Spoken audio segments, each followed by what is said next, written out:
Have you ever thought about why the Earth is so unnecessarily just beautiful? Because the planet could have evolved into something useful and functional, and it is those things. But it's not only those things, it's also beautiful. Like take, for example, a sunset. It doesn't just provide utilitarian light, it provides scenery. Snowflakes don't just freeze. They are unique pieces of art, as unique as your fingerprint. Peacocks, I was looking at a picture of a peacock, and peacocks don't just survive, they display all this color, and I think it's hilarious that Charles Darwin looked at this conspicuously beautiful tail of a peacock and said, that's going to create a problem for evolution if our main category is survival. So what he did was he appealed to sexual selection and said, well, beauty is real and it has reproductive value. That's why it exists. And every married man is like, you might be onto something there. But even that raises more questions and creates more problems for atheists, because human beings don't only notice beauty when it helps us survive. We don't only notice beauty when it helps us reproduce.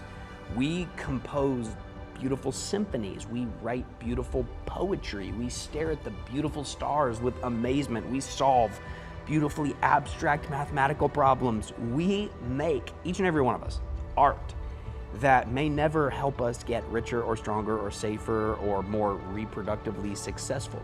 We behold beauty, and sometimes our only response is just, wow. And it's almost as if, just go with me here, it's as if beauty points us toward a glorious artist whose canvas is the sky and whose workmanship is molded in the mountains and is carved into every stream. And don't confuse me with saying, if you see a pretty flower, that proves God and disproves atheism, because that alone would be a terrible argument.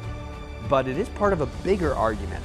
And I would submit that beauty is evidence that belongs in the larger conversation, because Christianity actually predicts a beautiful universe. And if the universe ultimately comes from a personal, rational, creative God, then order makes sense and intelligibility makes sense, but creativity and variety and beauty also makes sense. Maybe the strangest thing about beauty isn't just that it exists. Maybe the strangest thing is that you have a mind capable of recognizing it. You look at creation and you call it beautiful because you were made by the same God whose fingerprint is all over it.